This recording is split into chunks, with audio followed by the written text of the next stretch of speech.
Propriétaire d'une épicerie et d'un terrain de camping pour caravane, Angelo Agostinelli est un homme heureux. Il vit avec Gina, sa femme, depuis 12 mois. Mais un matin, au réveil, Gina découvre que son mari a disparu. Il y avait une part de vérité dans ce qu'il disait. On pensait que seulement 2 personnes étaient impliquées. Puis une 3e personne est arrivée et maintenant une 4e. Je lui ai expliqué que ce qu'elle venait de me dire mettait sérieusement en doute son histoire. Ça allait trop loin pour lui. Il lui a dit qu'il arrivait à tenir le coup en faisant du yoga. On a retrouvé une importante quantité de sang. Mais les rumeurs continuaient de manière plutôt insistante. À notre grande surprise, l'affaire prenait encore un nouveau tournant. Bonjour, soyez les bienvenus sur ce plateau pour une nouvelle émission inédite des Enquêtes Impossibles. L'histoire au menu d'aujourd'hui est littéralement hallucinante. Elle démarre avec la disparition d'Angelo Agostinelli, un épicier d'une trentaine d'années, et finit par bouleverser toute la communauté de la petite ville de Millicent en Australie méridionale. Infidélité, soupçons, complot et machination sont au rendez-vous de cette affaire qui s'amplifie comme un cauchemar. Enquêteurs, criminologistes et experts scientifiques parviendront-ils à percer les secrets qui plombent et endeuillent la bourgade? J'étais au commissariat de Millicent quand j'ai reçu un appel de Gina Agostinelli du camping Lakeside. Elle tient l'épicerie qui se trouve en fait à l'angle de chez moi. Elle m'a dit que son mari avait disparu. Elle m'a dit qu'Angelo avait disparu depuis une semaine, qu'ils s'étaient disputés et qu'elle lui avait dit de s'en aller. J'étais un peu inquiet qu'il soit parti une semaine, mais elle m'a dit que ce n'était pas inhabituel. Il était déjà allé quelques jours en février à Adélaïde pour voir ses amis et sa famille après une autre dispute. Elle n'avait pas eu de ses nouvelles pendant 2 ou 3 jours et là, elle pensait que c'était la même chose. Je pensais que c'était un couple heureux. Ils étaient toujours ensemble. Elle s'asseyait sur ses genoux et ils avaient l'air vraiment tendres l'un envers l'autre. Le couple est marié depuis 5 ans. Gina a 2 enfants d'un précédent mariage. Je me suis dit qu'Angelo et Gina avaient une petite querelle d'amoureux, quelque chose comme ça, et qu'ils avaient seulement décidé de partir quelques jours pour se changer les idées. La famille nous avait dit qu'il était déjà parti une fois et qu'il était venu jusqu'à Adélaïde pour les voir, donc ça ne les surprenait pas tellement. Mais cette fois, Angelo n'a rien emporté avec lui. Il a juste pris son téléphone, il a appelé quelqu'un. Gina ne savait pas qui c'était et il a dit « Rejoins-moi ». Puis il est sorti de la caravane. Et elle m'a dit qu'Angelo n'avait pris ni sa voiture ni son téléphone. Ensuite, elle a remarqué qu'il manquait 3 200 € dans le coffre. Mais elle ne croyait pas qu'il les avait pris ce soir-là parce que le coffre était dans la caravane et elle l'aurait entendu prendre l'argent et partir. Donc cet argent manquant pouvait dire 2 choses. Soit il avait prévu à l'avance de partir, soit il était revenu à un moment sans faire de bruit et avait pris l'argent. Dans la petite ville de Millicent, les rumeurs se répandent très vite au sujet de la disparition d'Angelo. La plupart des habitants ont une idée bien précise en tête. Angelo a une liaison. Gina avait entendu des rumeurs en ville qui disaient qu'Angelo avait une liaison avec une femme de Tantanola. Étant donné que je connaissais cette femme, parce qu'elle avait eu des problèmes de santé et qu'elle avait eu pas mal de partenaires différents auparavant, je n'étais pas très surpris qu'Angelo puisse être allé chez elle.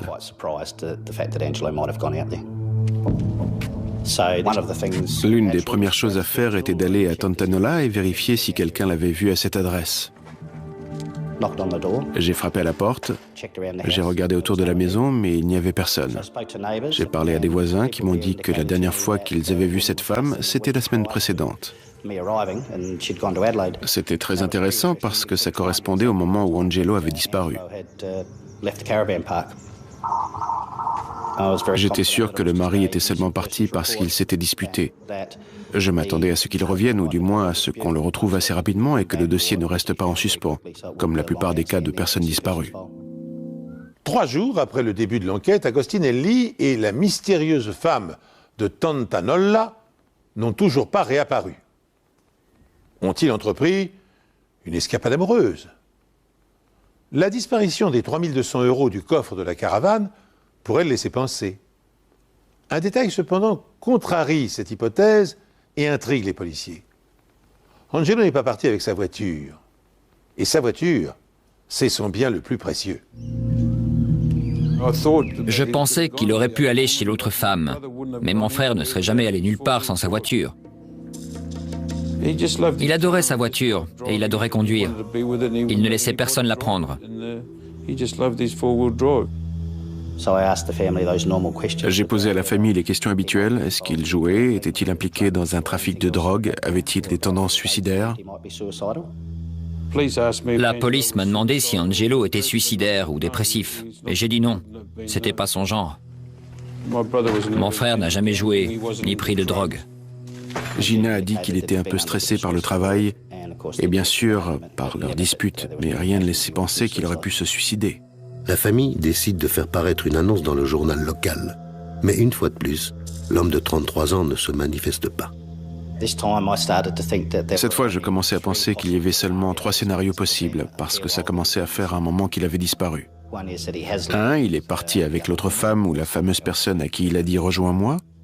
2, il s'est suicidé, ce qui est très improbable. Et 3, il s'agit d'un meurtre. Ça ne fait rien si tu ne m'appelles pas moi, mais je t'en prie, contacte quelqu'un, qu'on sache où tu es. Angelo Agostinelli a disparu depuis presque 2 semaines. La dernière fois que sa femme l'a vu, ils se sont disputés. Selon les rumeurs, il serait parti avec une autre femme. La police vient justement de la retrouver. On a interpellé cette femme, parlé avec elle, et elle nous a dit qu'elle n'avait pas de relation avec lui.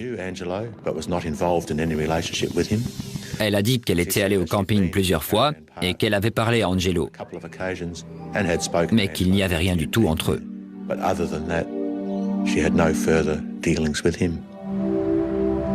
Maintenant, un autre bruit court dans la ville. Millicent est une ville intéressante où quasiment tout le monde se connaît et je crois que c'était un des problèmes dans cette affaire. Une rumeur a commencé à circuler selon laquelle Gina avait une liaison avec Gary Lewis. Gary Lewis est le boucher de la ville et il a vécu au camping pendant 6 mois. Gina niait avoir la moindre liaison avec un dénommé Gary.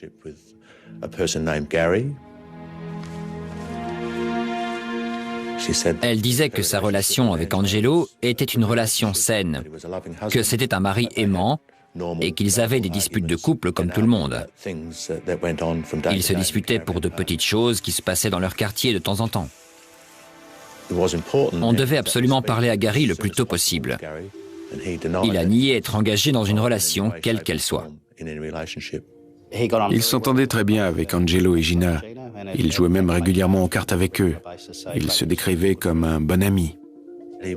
Il se promenait le soir avec Gina de temps en temps, mais rien de plus. Je sentais que Gina et Gary avaient une liaison. Mais j'étais toujours persuadé qu'il y avait de grandes chances pour qu'on retrouve Angelo, parce qu'il avait déjà quitté la maison une fois et qu'il était revenu. Et la rumeur persiste toujours qu'Angelo se trouve avec la femme habitant Tantanolla. On croyait la jeune femme quand elle disait ne pas avoir de liaison avec lui, mais les rumeurs continuaient de manière plutôt insistante. Alors on a laissé des patrouilles pour garder un œil sur sa maison et regarder par les fenêtres pour vérifier qu'Angelo n'était pas là. Dans la ville de Millicent, où tout le monde se connaît, les rumeurs s'amplifient. Angelo s'est-il caché quelque part pour vivre à l'abri une passion amoureuse? Gina entretient-elle une liaison secrète avec Gary Lewis, le boucher, ami du couple? Bientôt, un nouveau commérage commence à circuler. Le jour de la disparition de son mari, Gina s'est sévèrement coupée au bras avec la trancheuse à viande de l'épicerie. On devait découvrir ce qui s'était passé et pourquoi Gina nous l'avait caché. Gina m'a expliqué qu'elle ne s'était pas coupé le bras sur la trancheuse à viande, comme elle l'avait raconté à tout le monde. En fait, elle s'était disputée avec Angelo le soir de sa disparition, et pendant la dispute, elle avait levé le bras vers lui en pointant son doigt. Lui avait pris un couteau sur le plan de travail, bougé son bras vers elle, et c'est en faisant ce geste qu'il l'avait coupé accidentellement. Elle a enveloppé son bras dans une serviette verte, et ensuite, elle est allée à la caravane de Gary pour lui demander de la conduire à l'hôpital pour faire soigner sa blessure.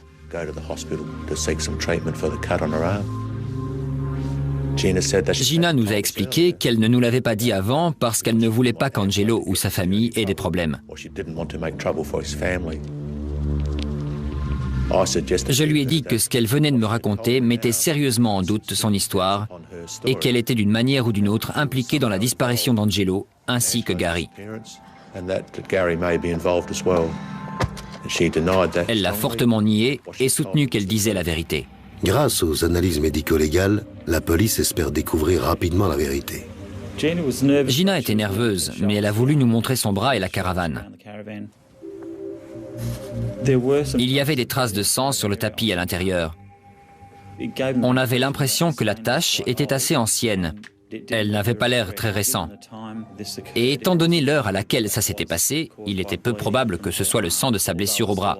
Mais j'ai quand même fait un test qui a confirmé que c'était effectivement des traces de sang. Les enquêteurs découpent le tapis pour faire des analyses plus poussées, mais aucune autre trace de sang n'est retrouvée dans la caravane. C'était assez bizarre parce que lorsqu'on a vu la taille de la coupure, on s'attendait à ce qu'il y ait du sang partout, même sous le lino ou dans des endroits où on ne pense pas forcément à nettoyer. Ensuite, on est allé inspecter la voiture qu'Angelo aimait tellement. C'était sa fierté, son bonheur. C'était une 4 roues motrice avec un haillon rabattable. Et sur le haillon, j'ai vu des taches qui ressemblaient à du sang. J'ai refait un test qui a confirmé qu'il s'agissait de légères traces de sang. Mais ce n'était pas suffisant pour saisir le véhicule pour le moment. Donc on a juste refermé la voiture et rendu les clés. La fois d'après, quand Gina m'a téléphoné, elle était assez énervée. Elle m'a même demandé de dire aux enquêteurs de la laisser tranquille parce qu'ils s'en prenaient à elle, qu'ils pensaient qu'elle était impliquée dans la disparition d'Angelo. Elle me répétait sans cesse qu'ils devaient chercher au bon endroit. Je lui ai demandé c'est quoi le bon endroit, et elle a juste continué à dire le bon endroit. Elle ne m'a rien dit de plus. Les enquêteurs continuent de surveiller la maison et la femme de Tantanola, mais ils cherchent également ailleurs. Angelo Agostinelli, 33 ans, a disparu depuis plus de 2 semaines. Il a été vu pour la dernière fois à Millicent au camping Lakeside où il vit et dont il est le propriétaire. Même si de nombreuses rumeurs circulent à propos de l'endroit où il se trouve, il n'a pas pris contact avec sa famille. Aujourd'hui, la police a entrepris des recherches dans la zone située autour du lac, mais elle n'a rien trouvé. Les enquêteurs traitent toujours l'affaire comme un cas de disparition. Pour l'instant, oui, mais on est assez préoccupé pour sa sécurité.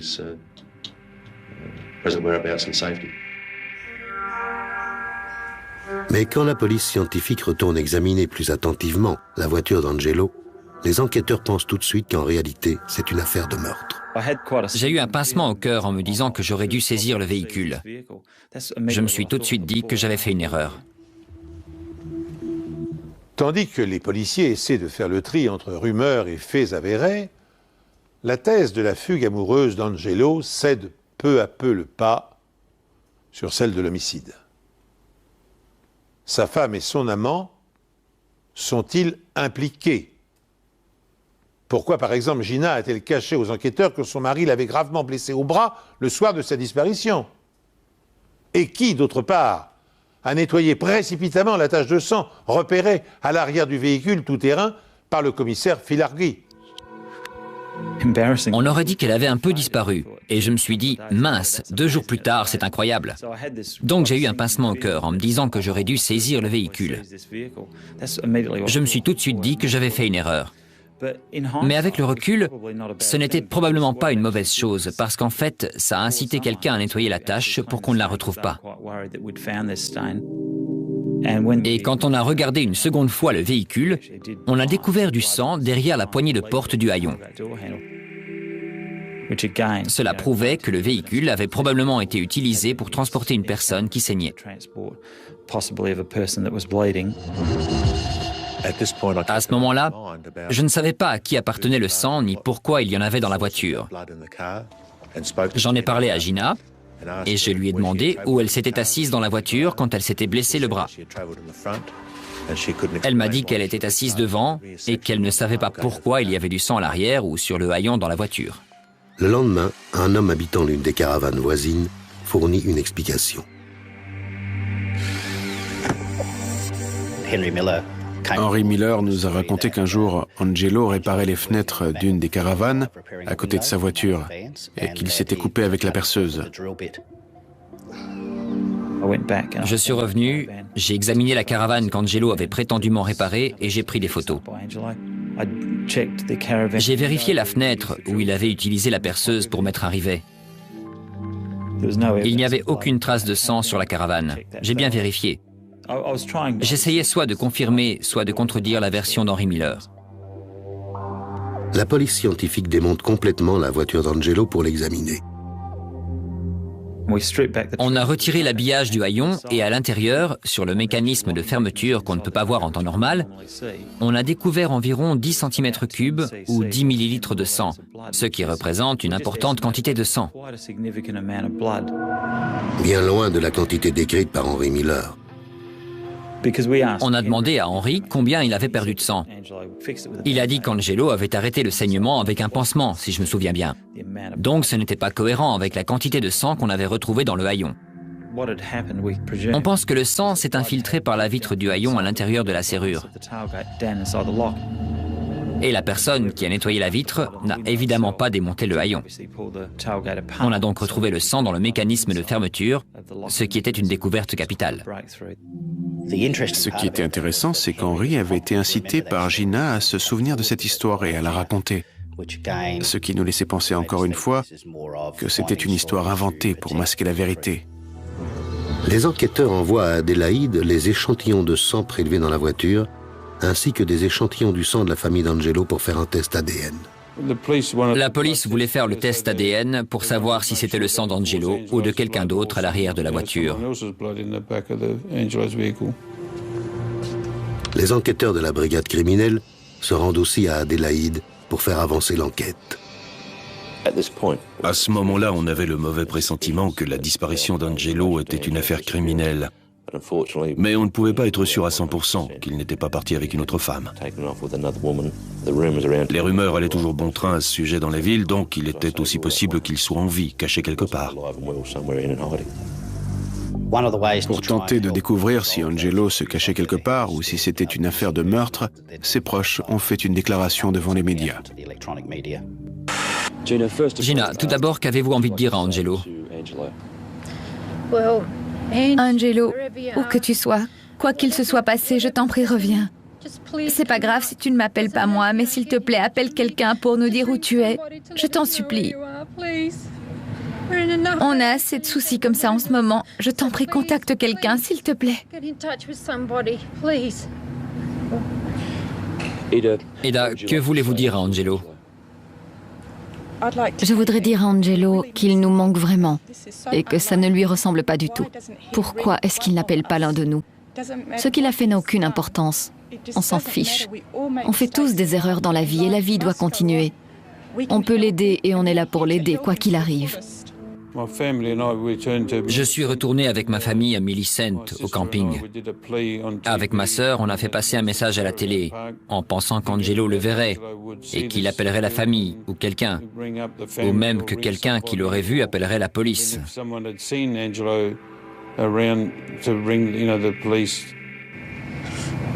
Gina, y avait-il une raison qu'Angelo parte? Non, aucune.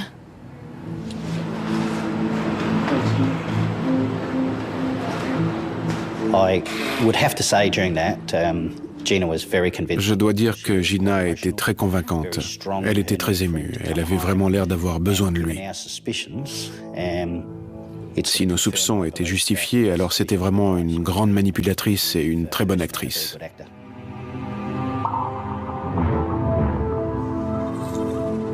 Peu de temps après, Les résultats des tests ADN arrivent. Le sang retrouvé dans la voiture est effectivement celui d'Angelo Agostinelli. Bien que l'appel télévisé de Gina soit pathétique, les policiers ne sont pas convaincus de sa sincérité. C'est pourquoi ils décident de mettre sur écoute sa ligne téléphonique ainsi que celle de Gary. Ils espèrent que si le couple a comploté pour tuer Angelo et faire disparaître son corps, il échangera des informations compromettantes. Mais les conversations qu'ils enregistrent sont d'une nature totalement imprévue.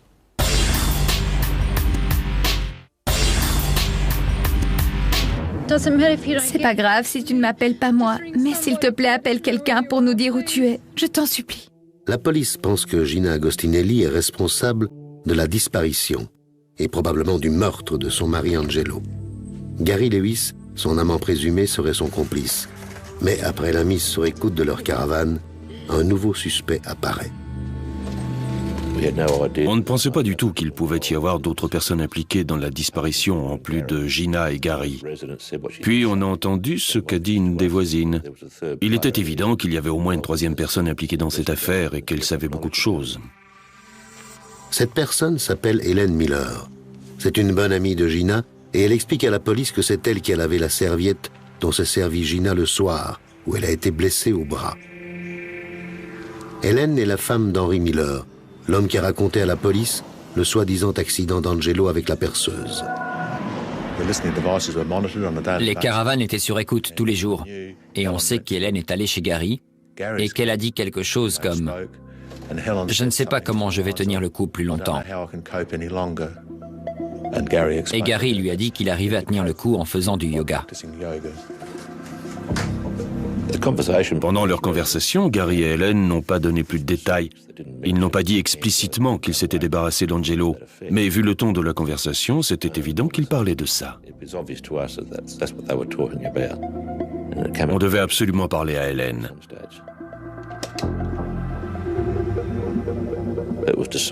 Ils étaient en train de parler, donc on a décidé de laisser les appareils d'écoute plus longtemps pour en entendre un peu plus. On aurait pu en apprendre davantage, comme l'endroit où Angelo était enterré, si tel était le cas.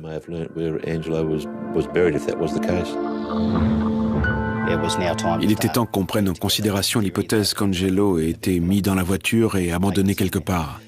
Donc on a commencé à chercher dans le parc national de Canunda. Les enquêteurs n'ont retrouvé aucune trace d'Angelo Agostinelli malgré des recherches approfondies dans les zones broussailleuses de Millicent, au sud-est du pays. Il aurait quitté le camping Lakeside après une dispute. Vous avez des pistes ? Je peux confirmer que la nuit de la disparition d'Angelo Agostinelli, après leur dispute, sa femme a été soignée à l'hôpital de Millicent pour une entaille au poignet. Et aussi qu'il y avait du sang dans la voiture d'Angelo. En faisant des recherches, on espérait que ça inciterait Gina et Gary à parler de l'enquête et qu'ils diraient si on cherchait au bon ou au mauvais endroit. On espérait avoir des indices sur l'endroit où chercher. Comme s'ils s'étaient entourés de précautions, Gina et Gary n'échangent aucune confidence compromettante au téléphone. Par contre, la réflexion d'Helen Miller disant mal supporter la situation intrigue suffisamment les policiers pour qu'ils décident de l'interroger. Madame Miller, si vous voulez bien, on va commencer. Dites-nous simplement ce que vous savez, s'il vous plaît. Gary est venu me voir jeudi dans la nuit, à 1h30 environ.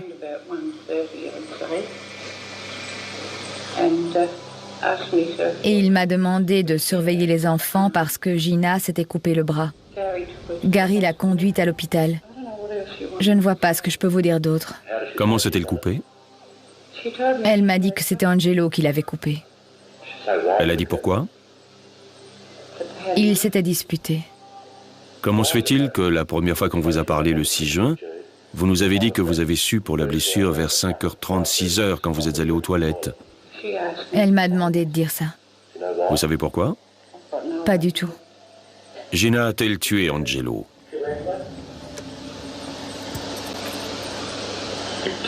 Pas que je sache. Vous êtes sûr? Oui, je suis sûre. Parce que vous semblez avoir des doutes?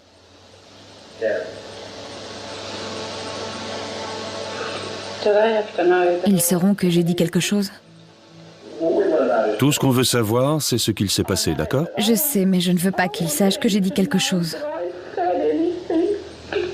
L'affaire est très sérieuse et je crois que vous en savez plus que vous ne voulez bien le dire. Je ne sais pas quoi dire. Tout ce qu'on veut savoir, c'est ce que vous savez. Angelo est mort. Comment vous le savez? Gary lui a tiré dessus. C'était où? Dans la caravane. La caravane de Gina et Angelo? Oui. Vous étiez présente? Certainement pas. Vous avez entendu des coups de feu? Non, Comment vous savez que Gary lui a tiré dessus? parce qu'ils me l'ont dit. Qui ça, il? Gina et Gary. Vous avez une idée d'où le corps peut se trouver? Sincèrement, je n'en ai aucune idée. Je vous jure que si je savais, je vous le dirais. Je sais que j'ai eu tort de les couvrir, mais je... Ça va, je comprends. Je ne sais pas pourquoi je me suis laissée embarquer dans tout ça. J'aurais dû éviter ça. Après avoir obtenu ces informations, on a arrêté Gina et Gary et on les a inculpés de meurtre.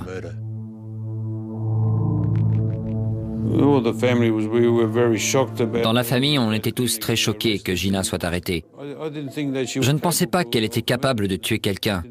Je ne voulais pas y croire.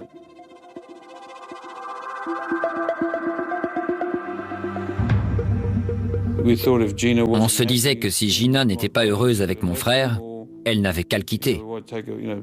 Pourquoi le tuer? Je ne comprends pas. Cet après-midi, Gina Agostinelli et Gary Lewis sont comparus au tribunal devant le juge Brown. Pour s'opposer à la liberté sous caution, l'assistant du procureur Graham Smith a expliqué que la police craignait que Gary Lewis ne s'en prenne à leur témoin le plus important, une femme. Il a ajouté que l'accusé pourrait toucher le corps de M. Agostinelli qui n'a pas encore été retrouvé. Depuis l'annonce du meurtre, les recherches se sont intensifiées. Les enquêteurs ainsi que de nombreux agents de police de la ville ont passé au peigne fin la décharge de Millicent. La décharge de Millicent rejoint le parc national et les bouchers ont une clé de cette décharge. Ils peuvent y accéder n'importe quand et avoir accès à la fosse. Gary est boucher. Il a accès à cette zone et il la connaît. Il était donc possible qu'Angelo ait été abandonné dans la décharge ou dans la fosse à déchets, mais nos recherches n'ont pas été fructueuses. On a décidé d'interroger à nouveau Helen Miller pour voir ce qu'elle savait d'autre, ou si elle nous cachait des choses. On a appris que Gary n'avait pas tué Angelo avec une arme à feu, mais qu'il l'avait poignardé. C'est au moment où Gary poignardait Angelo que Gina s'est pris un coup de couteau au poignet. L'affaire est sur le point d'être bouclée. Gina Agostinelli et Gary Lewis sont accusés de meurtre et maintenus en détention. Mais reste aux policiers à déterminer la part de responsabilité qui incombe à chacun. Pour cela, ils doivent savoir où le cadavre d'Angelo a été déposé pour pouvoir procéder à une autopsie, tout simplement. Dans un premier temps, Gina accepte de collaborer.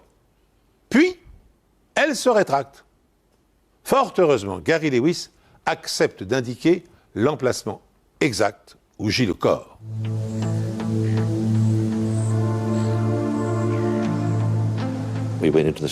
On est allé dans les broussailles, on s'est frayé un chemin sur environ 5 mètres et là, on a trouvé le corps.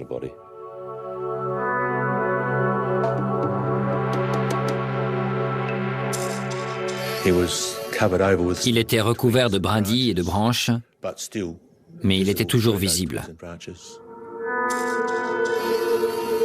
Après avoir enlevé les branches et les brindilles du haut de son corps, on a pu voir qu'il portait un pull avec les mots « Lakeside, Delhi » écrit dessus. Et à ce stade, on était quasiment certain qu'il s'agissait bien du corps d'Angelo Agostinelli. Alors que le corps d'Angelo est transporté à la morgue, la police commence à interroger Gary Lewis. Je crois que vous avez quelque chose à me dire ce matin en rapport avec la disparition d'Angelo Agostinelli. C'est bien ça, Gary? C'est ça. La police va ensuite découvrir d'autres secrets, et peut-être un autre meurtre.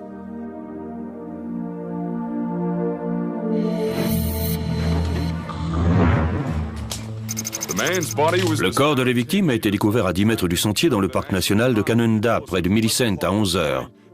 Bien que l'identification officielle n'ait pas encore été faite, la police n'a aucun doute sur le fait qu'il s'agit du propriétaire du camping âgé de 33 ans. Alors que les enquêteurs attendent les résultats de l'autopsie, Gary Lewis se livre totalement et explique à la police qu'il a été manipulé pour commettre ce meurtre. Je suis allé à l'épicerie un soir et il y avait une longue file d'attente. Il engueulait Gina. Il avait souvent des sautes d'humeur. Il se plaignait tout le temps pour des tas de choses. Il s'en prenait toujours aux enfants. C'est à ce moment-là qu'on est devenu très proche avec Gina. Tout ce que je sais, c'est que je voulais seulement aider Gina.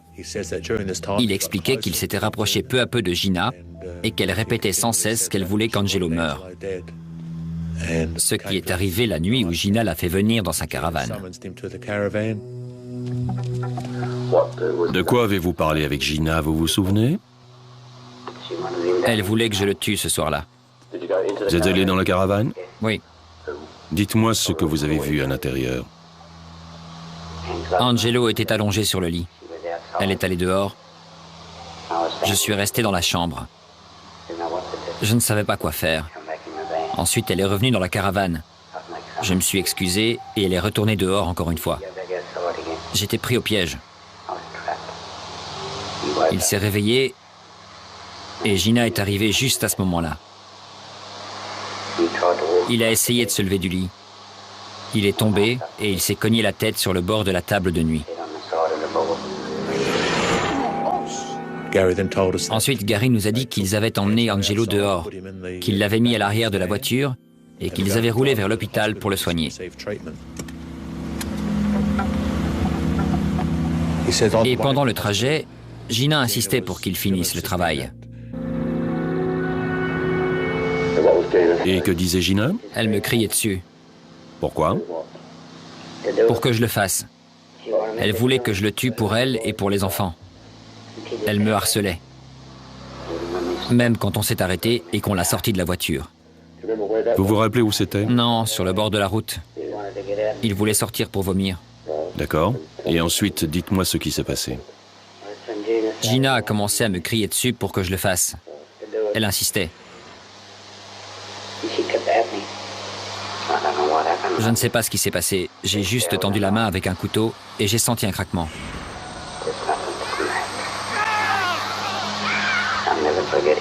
Je n'oublierai jamais sa voix. Il criait « Pourquoi tu me fais ça ?»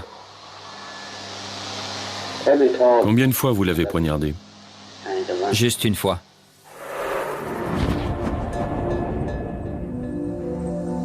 Il pense que c'est à ce moment-là qu'il a également coupé le bras de Gina.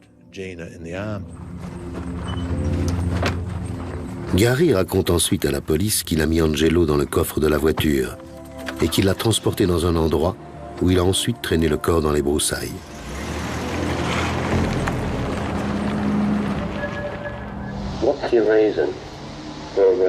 Pourquoi vous avez fait ça? Vous avez une liaison avec Gina? Non. Comment vous définiriez votre relation avec Gina? On est très bons amis. Rien de plus? C'est arrivé seulement une fois ou deux depuis toute cette histoire. Quoi donc? On a couché ensemble.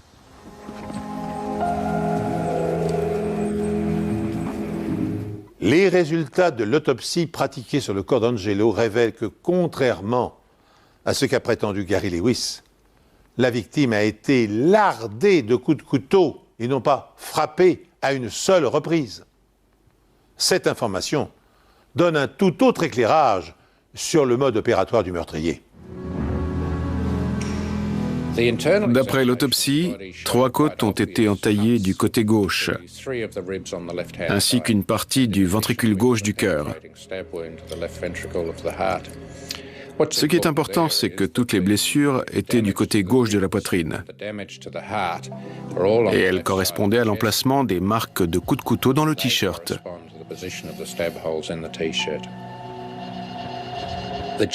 Le pull, quant à lui, n'avait qu'une seule marque. Ce qui veut dire que l'assassin l'a ôté avant de poignarder la victime.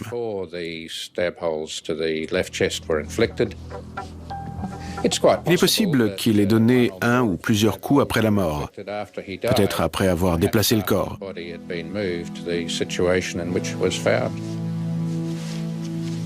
Nous avons également découvert une importante blessure à la tête. La blessure est tellement profonde que ça ne peut pas être dû au fait qu'Angelo se soit cogné la tête sur la table de nuit. L'assassin s'est servi d'une arme. Pour avoir fait des dégâts comme ça, c'était certainement un marteau, mais un peu plus gros, comme une masse. En ce qui concerne le déroulement des événements cette nuit-là et le moment où la victime a reçu les coups de couteau, on peut seulement faire des spéculations. Je pense que Gary essayait de minimiser son rôle le plus possible dans cette affaire. Il y avait une part de vérité dans ce qu'il disait, mais à chaque fois, il essayait de diminuer sa part de responsabilité.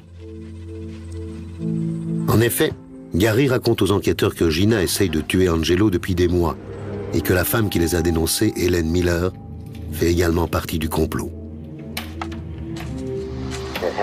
Helen Miller écrasait des comprimés parce qu'elle faisait souvent manger pour eux. Et elle mettait la poudre dans des gâteaux ou dans d'autres plats qu'elle préparait pour Angelo. Qui vous a dit ça? C'est elle. Vous dites qu'il y avait une sorte de complot entre Helen et Gina pour empoisonner Angelo?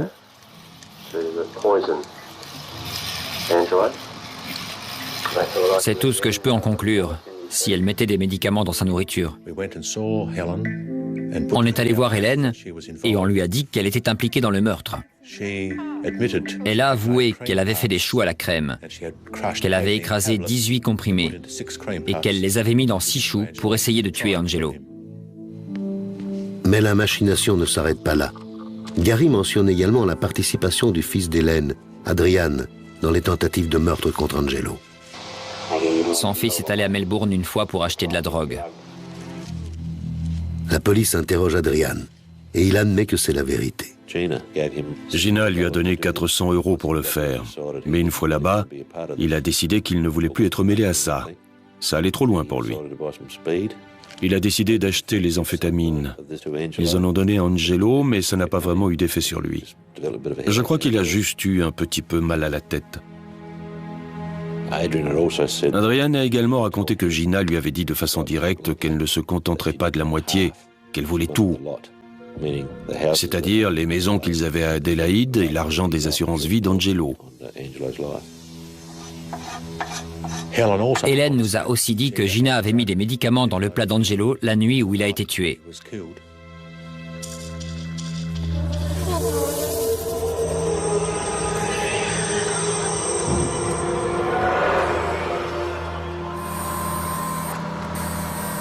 La police scientifique procède à une analyse toxicologique du corps de la victime. Les analyses ont révélé un faible taux d'un médicament appelé diazépam.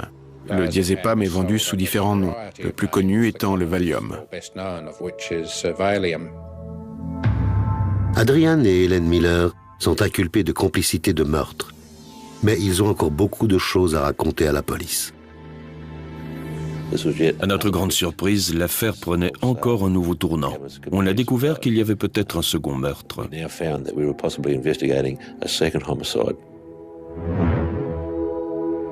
Lorsqu'Angelo Agostinelli disparaît, la police ne se doute absolument pas que 4 personnes sont impliquées dans son meurtre. On pensait que seulement 2 personnes étaient impliquées. Puis une 3e personne est arrivée et maintenant une 4e. Cette 4e personne, Adrian Miller, déclare maintenant à la police que Gary Lewis a tué un autre homme. À notre grande surprise, l'affaire prenait encore un nouveau tournant. D'après ses déclarations, un étranger surnommé Bluey passait en ville. Et Gina et Gary lui ont demandé de tuer Angelo contre 600 €.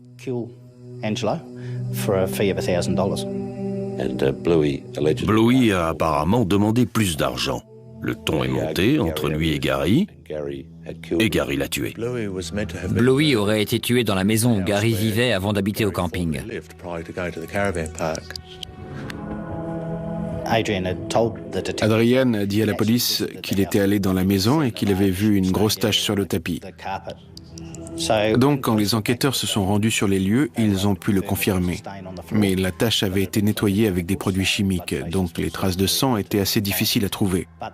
Ils ont aussi trouvé un matelas d'eau déchiré. Adrian a dit que Gary avait tué Bluey et l'avait mis dans un matelas déchiré, qu'il l'avait sorti et enterré tout près de l'endroit où Angelo avait été retrouvé. On a inspecté le matelas, on a fait des tests et il y avait très peu de sang. Le sang n'appartenait à aucune des personnes impliquées dans l'affaire. Alors, à qui appartenait-il? On a également retrouvé un morceau de papier dans la maison avec les mots « Gina, 600 €. Ce qui renforçait notre idée que Bluey existait bel et bien. Je suis allé revoir Gary en prison et je lui ai parlé de Bluey. Bluey n'existe pas. Je l'ai inventé. Quand Hélène et Adrian se sont mis d'accord pour se débarrasser d'Angelo, j'ai senti la pression commencer à monter. La seule chose que j'ai trouvée, c'était d'inventer Bluey. Vous leur avez dit autre chose sur ce que vous avez fait du corps? Oui, je leur ai dit que j'avais abandonné le corps sous le pont. Et vous avez mis le corps sous ce pont? Non. Bluey n'existe pas. Il existe seulement là. Dans votre tête. C'est ça, dans ma tête. Pourtant, la police pense que Bluey existe bel et bien. Les habitants de Millicent ont parlé d'un étranger qu'ils avaient remarqué en ville. La police fait des recherches sous le pont où son corps est peut-être enterré. On est allé là-bas avec beaucoup de monde. Il y avait des gens qui pompaient l'eau avec des camions, des gens qui creusaient. Il y avait même des plongeurs de l'équipe de police d'Adélaïde. Ils ont dû plonger dans 1 mètre d'eau trouble et noire et se frayer un chemin le long des canalisations. Mais malgré des recherches approfondies, nous n'avons rien trouvé. Vous êtes sûr qu'il y a un corps? On en est absolument convaincus. Et en quoi est-ce lié à l'affaire Agostinelli? Comme je l'ai dit, ce n'est pas un lien direct avec la mort d'Angelo, mais il y a tout de même un rapport. Vous êtes déçu de ne pas avoir trouvé le corps hier? Oui, on est très déçus. Parce que toutes les informations qu'on a eues jusque-là se sont avérées exactes. Mais apparemment, ce n'est pas le cas pour celle-là. Pour quelle raison, selon vous, le corps ne se trouve pas à cet endroit? Quand le corps a été déposé là, le fond du canal était sec. Mais depuis, l'eau a monté de plusieurs mètres, donc le corps a pu être déplacé. Malgré les recherches, la police ne retrouve pas de corps. Mais elle trouve un objet intéressant. On a trouvé une grande masse sous le pont, qui était très probablement l'arme qui avait servi à frapper Angelo la nuit où il a été tué. Mais ça n'a jamais été prouvé. 9 mois après la disparition d'Angelo Agostinelli, sa femme et Gary Lewis passent en jugement pour meurtre. Mais le procès est brusquement interrompu. À la 2e semaine de procès, ils ont voulu passer de non coupable à coupable. Et je pense que c'était principalement à cause des preuves accablantes qu'on avait accumulées contre eux. Et aussi à cause des preuves fournies par Hélène et Adrian Miller. Gina Agostinelli et Gary Lewis ont été condamnés conjointement à une peine d'emprisonnement à perpétuité sans possibilité de liberté conditionnelle pendant 20 ans. Après avoir fait appel du jugement, leur période de détention a été réduite. Ils pourraient être mis en liberté conditionnelle en 2011. Comme Hélène et Adrian Miller ont accepté de fournir des preuves, leurs peines ont été réduites. Hélène a été inculpée d'entrave à la justice et de tentative d'empoisonnement. Elle a été condamnée à 4 ans de prison et elle a fait 1 an avant d'être mise en liberté conditionnelle. Adrian a été condamné avec sursis. Juste avant le début du procès, la jeune femme de Tantanoola a été retrouvée pendue chez elle. Les enquêteurs ont conclu à un suicide. Le corps de Bluey n'a toujours pas été retrouvé. D'autres informations concernant cette extravagante affaire ont été glanées au fil des interrogatoires des condamnés. Ainsi, les policiers ont-ils appris qu'Hélène Miller avait essayé d'empoisonner son voisin à 3 reprises, 2 fois avec les médicaments que s'était procuré son fils à Melbourne, la troisième avec des produits destinés aux animaux fournis par Lewis. Les policiers ont également eu connaissance d'une première tentative d'assassinat. En février 1994, Gary Lewis avait entraîné Angelo sur le bord d'une falaise où il l'avait roué de coups avec l'intention de le précipiter dans le vide. Miraculeusement épargné, Agostinelli était allé se réfugier quelques jours dans sa famille à Adélaïde. Et puis, il avait inexplicablement repris sa vie conjugale avec Gina. Le cas du mystérieux Bluey est plus troublant encore. S'agit-il d'un personnage inventé comme le prétend Gary Lewis? Ou est-il la victime d'un second meurtre qui n'aurait jamais été élucidé?